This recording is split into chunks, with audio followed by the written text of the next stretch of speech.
শরীয়তপুরের জাজিরায় আধিপত্য বিস্তারকে কেন্দ্র করে আওয়ামী লীগ ও স্বেচ্ছাসেবক লীগের দুপক্ষের সংঘর্ষের ঘটনা ঘটেছে। এ সময় উভয় পক্ষের সমর্থকরা শতাধিক হাতবোমা ও ককটেল বিস্ফোরণ ঘটায়। এ বিষয়ে আলোচনা করতে আমাদের সাথে যোগ দিচ্ছেন শরীয়তপুরের পুলিশ সুপার মোহাম্মদ নজরুল ইসলাম। আপনাকে স্বাগত। বান্ডেল থাকলে প্রতি সেনমানিতে টাকা বাঁচবে। বিকাশ সেনমানি বান্ডেল কিনে জিতুন প্রতি লেনদেনে।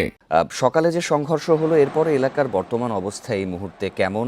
যারা জড়িত তাদের ধরতে আপনাদের বিশেষ কোনো তৎপরতা নেওয়া হয়েছে কি?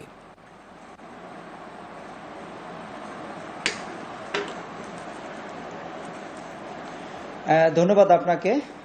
আপনারা জানেন যে আজকে সকালে শরীয়তপুরের জাজিরা থানাধীন বিলাসপুর ইউনিয়নে বর্তমান চেয়ারম্যান আব্দুল কুদ্দুস ব্যাপারী এবং ইউপি নির্বাচনে পরাজিত প্রার্থী জলিল মাতবর এদের ভিতরে আধিপত্য বিস্তার এবং ইউপি নির্বাচনে জয় পরাজয়কে কেন্দ্র করে একটি যেটি বিরোধ পূর্বে ছিল সেই বিরোধে জের ধরে আজকে আবার নতুন করে সেই বিরোধ আরও জোরালো হয় এবং এর ফলে উভয় পক্ষের লোকজন বিশেষ করে বিলাসপুর এবং পার্শ্ববর্তী কাজিয়ারচর যেটা মূলত পদ্মার চর অঞ্চল এই দুই ইউনিয়ন একটি মূলত এই দুই এলাকার লোকজন দ্বন্দ্বে জড়িয়ে পড়ে এবং তারা ভয়াবহ আকারে দ্বন্দ্বে জড়িয়ে পড়ে, যেটা আমরা শুনি যে তারা দেশীয় অস্ত্রশস্ত্র এবং একই সাথে ককটেল বোমা নিয়ে তারা সংঘর্ষে জড়িয়ে পড়ে।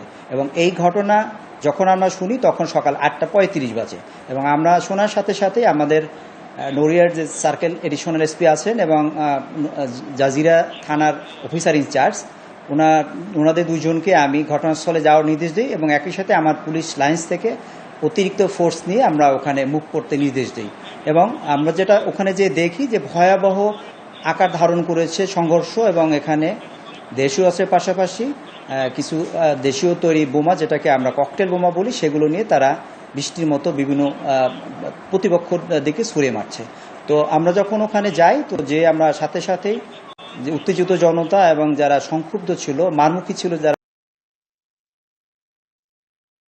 ছত্রভঙ্গ হয়ে চলে যায় এবং পরবর্তীতে আমরা আরো আমাদের যৌথ বাহিনী এবং শরীয়তপুর সদরের মহোদয়ের সাথে আমরা কথা বলে জাজিরা টিওনোকে ওখানে আমরা নিয়ে যাই, যাতে আইন শৃঙ্খলা আরো ভালোভাবে আমরা নিয়ন্ত্রণে আনতে পারি। এবং এক পর্যায়ে আমরা জনতাকে হটিয়ে আমাদের স্থানীয় জনগণের শান্তি শৃঙ্খলা রক্ষায় আমরা আমাদের যে ছিল সেটা আমরা সক্ষম হয়েছি। তো বর্তমানে ওই বিলাসপুর এবং কাজিয়ারচর এই এলাকার আইনশৃঙ্খলা পরিস্থিতি ভালো আছে এবং আমাদের প্রশাসনের পক্ষ থেকে ইতিমধ্যে আমরা নজরুল ইসলাম, আজকে আমরা দেখতে পেলাম যে শতাধিক হাতবোমা এবং ককটেলের বিস্ফোরণ ঘটেছে সিনেমা স্টাইলে। তো এত হাতবোমা আসলে কোথা থেকে আসলো? এই বিষয়ে আপনারা কোনো তদন্ত করেছেন কি? দেখুন, আমরা যেটা দেখেছি যে এই শরীয়তপুরের বিলাসপুরে এখানে পূর্ব থেকেই কোনো ধরনের বিরোধ হলে স্থানীয় জনগণ এভাবে দেশীয় তৈরি যে বোমা, যেটাকে আমরা ককটেল বোমা বলে থাকি, এগুলো নিয়ে প্রতিপক্ষের উপরে চড়াও হয়। এবং আমরা যেটা ধারণা করি যে এই স্থানীয় জনগণ তারা মোটামুটি এক্সপার্ট বলা চলে, তারা এগুলো বানাতে উস্তাদ।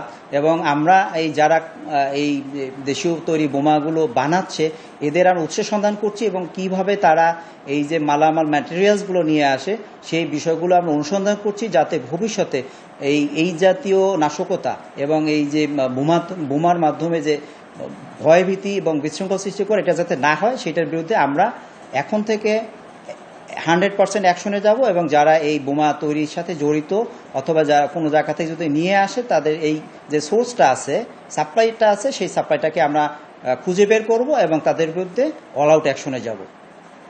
নিশ্চয়ই আমরাও আশা করছি দুষ্কৃতিকারীরা যত সম্ভব আইনের আওতায় আসুক এবং এই ধরনের ঘটনা না ঘটুক। জনাব নজরুল ইসলাম, আপনাকে ধন্যবাদ আমাদের সাথে যোগ দেওয়ার জন্য।